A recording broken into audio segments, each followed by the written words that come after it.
The technicalities of the technically nothing. I never liked the word situationship. It sounds too formal, too much already. But it reminds me of when we were talking, so late at night. Just you and me, and you said something. I don't remember what it was. It didn't really matter. But the next taste on my lips, I had to catch myself.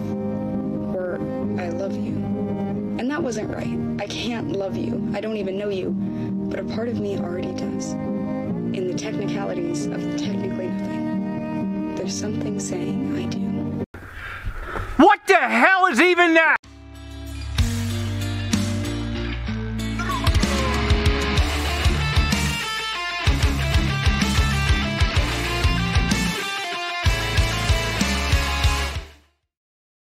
Gentlemen, welcome back. Don't you wish you could go back in time just a minute before you saw that? Like some poetry right here, guys, about situationships. What the hell? Women right here, guys, straight up making poems about that boys that didn't care about them and that just play them for their feelings, and they like, everything was so emotional. The butterflies, you know, running through my veins, yada yada, with like violin music. Yes, it's cringe, guys. It's regretting hookup episodes. Let's get started.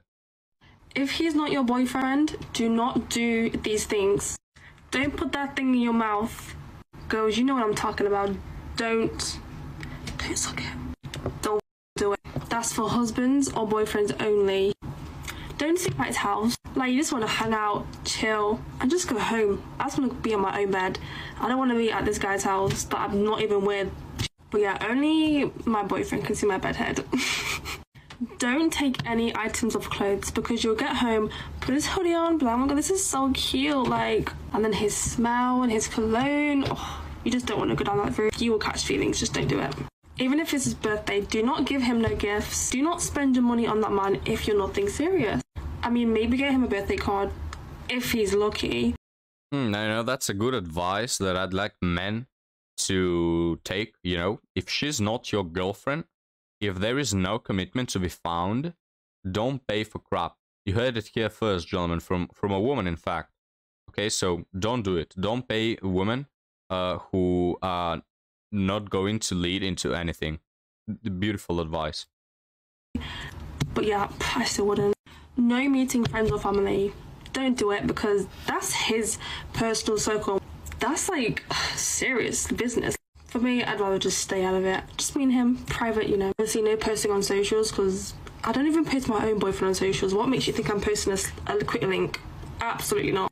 Don't sleep with him. Soul ties, energy transfers, just don't do it.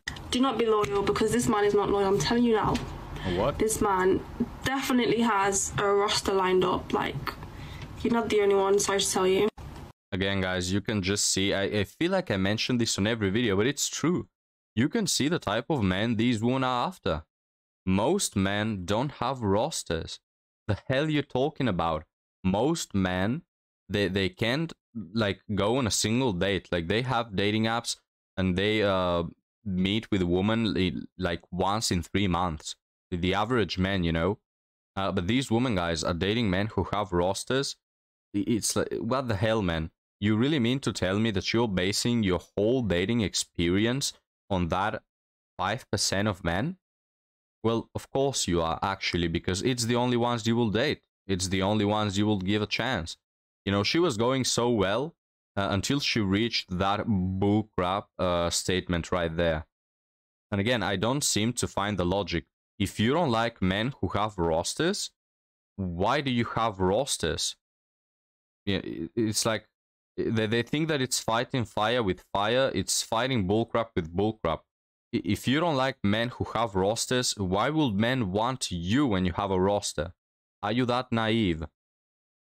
But if he wants to pay for takeaways, if he wants to pay to get an Uber for you, whatever, let him pay.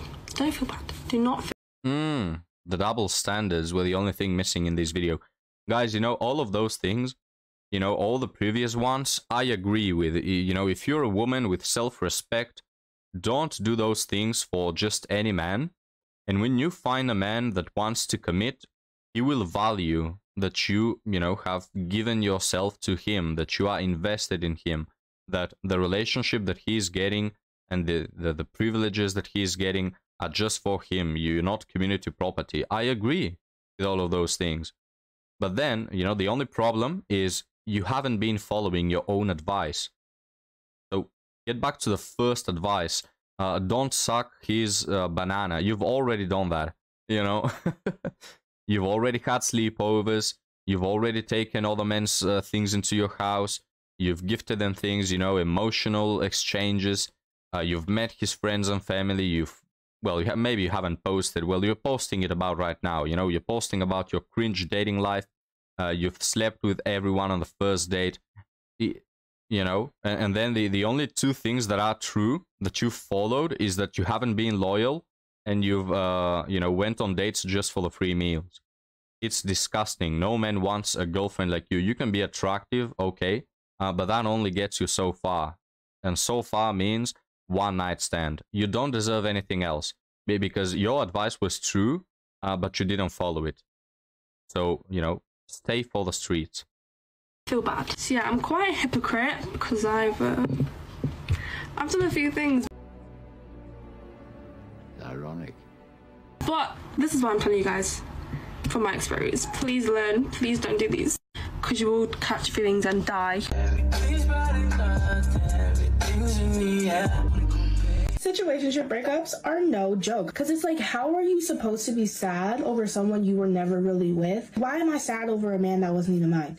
Yeah, be sad. Although it wasn't an actual relationship, that does not negate the feelings, the experiences, the connection you had with that person. I think situationship breakups are far worse than relationship breakups. As a society, we're conditioned to not be upset about it. That is a brow, ladies and gentlemen. My sister told me that you can grieve people who aren't deceased. You can grieve situations, you can grieve people, you can grieve habits. Just because something died doesn't mean it died physically. I don't know why this man had me in such a chokehold. He had me in a headlock. That's what it was. I thought it was like a hug. No, he was suffocating me. You should never settle for someone's potential.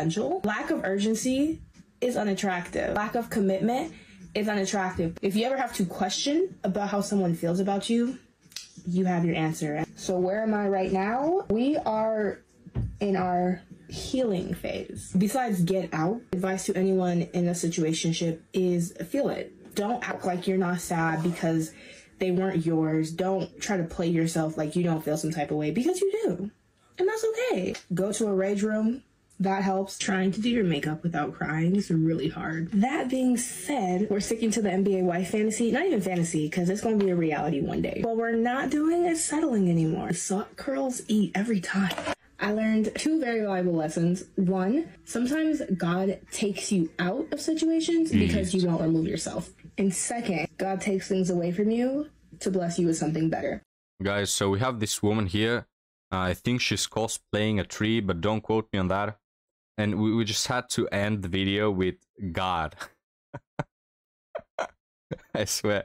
It's the most stupid TikToks in which they mention God. You know, it's the most delusional and bad choices that, you know, afterwards, you know, ended with the words, but God has a plan for me, or but God allowed this to happen so I can know my worth, or some bullcrap like that, Jonathan. It's really...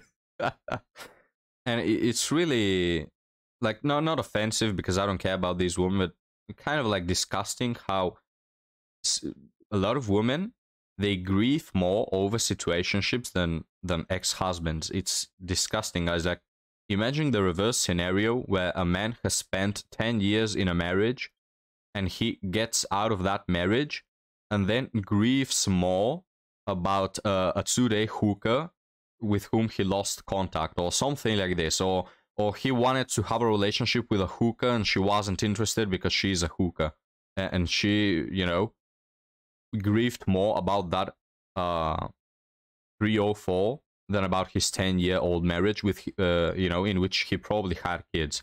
It's so disgusting, gentlemen. These women right here, they dare speak about God. You know, I'm no one to like limit the whatever you want to talk about, but it's just the levels of straight up delusion that you have to have this mentality. I mean, the green hair says it all. Like this bright neon sort of green hair. What the hell is going on, guys? If you are someone who wants to be in a relationship, but you always end up in these situationships, you always end up falling for someone who does not commit to you, I'm going to tell you. Tell me, how is that possible? Before you tell me anything else, tell me, how is that possible? You want to be in a relationship, but you always end up in a situationship. You know, guys, it's like saying, every morning I want to get to work, but instead I get to the bar. It just happens. Like, I can't control it. What do you mean you can't control it? What do you mean you want to get somewhere, but you don't get there and you get somewhere else instead? Are you stupid, honestly? Exactly what I tell my clients, and I can guarantee you, if you follow this, you will, one, not waste your time on people, and two, end up in the relationship that you are looking for. Now, the first thing is, never change the way that you love. Do not change how you authentically want to give and receive love because you've been hurt, and now you think you have to be hard, or you feel like you have to put on this facade, or you feel like you have to become bitter. Like, that's not necessary. What you have to do is learn how to vet people better so that you can give that same type of authentic, real love to someone who actually deserves it and reciprocates it. And the second point, very important point, don't give anyone more than 3 months to commit to you. People do not need more than 3 months to decide if they want to be in a committed relationship with you. Usually they know a lot sooner than that, but 3 months just in case there's certain elements, there's certain things that may have put a halt on getting to that point. Guys, you know why this doesn't work? Because let's say that, you know, supposedly 3 months is a good period, right? I mean, time ago in the courtship periods, 3 months was like a good time, you know, when from the point in which you start to talk with someone, you start to show your interest, etc., you know, the game of courtship. Yes, 3 months is okay, but not in your case. Because let's face it, guys, it's not like these women are clear with their intentions of, I want a serious relationship. It's not like they're withholding S3X. It's not like they're taking it slow. It's not like they're headed towards a loyal and stable, long-lasting relationship. And so they think to themselves, yeah, 3 months is enough. No, they spread their legs on the first date, or they are dating multiple men at once, or they are just acting like a 3 or 4. They already have a high body count. So 3 months is not really a good period in your case. It's just like you're trying to put an ultimatum onto that man, you know? You either commit to me right now or I'm out of here. It's not the normal process because your intentions are not the normal ones, you know? That should precede that 3 month period. You can't have both things. You can't act like a 3 or 4, have a high body count and be dating the bad boys, be picking the bad boys, and at the same time expect to have this sort of like traditional way of working where, you know, relationships get started sooner rather than later. In that 3 month time, even if you want to focus on that person, don't stop dating. Don't limit your options. Don't become someone who's in a relationship while you are still single. This is what I told you. Like the 3 month period is something traditional where people in the past, you know, it was like a courtship, you know, they showed interest in one another. And that 3 months was like getting to know each other, getting to, you know, see if they really are interested, and then they will date. But because people in the past didn't like to have situationships for 8 months at a time, not knowing what the hell they want. But in the past, those 3 months, both people were not dating other people. That's like a key thing. The courtship period is for both of you to know if you will be able to make it and to see if you are, you know, for one another. But your stupid advice is to, in that 3 months, be dating other people. How insane can you be? Honestly, guys, how backwards can it get? You telling me that as a man, you know, I have to commit to a woman in less than 3 months in which she's been dating other men? Bro, what are you talking about, man? I feel like I'm getting insane, guys. Maybe I'm not understanding this woman properly. Maybe I'm just hearing different words. But this is absolutely delusional. Like, this is insane. I don't know how far women can dive into the depth, you know, into the endless pit of delusion, guys. We're not doing that. We're not committing to women in less than 3 months because they could be clinically insane, like this one right here. We're not committing to women who have a roster. You know, we're not going to be a side dish to anyone. And we're not committing to women who have a past like yours. So thank you for watching, guys. We're going to close the video right here. Leave me your thoughts, and I'll be happy to see you next time. Have a good one.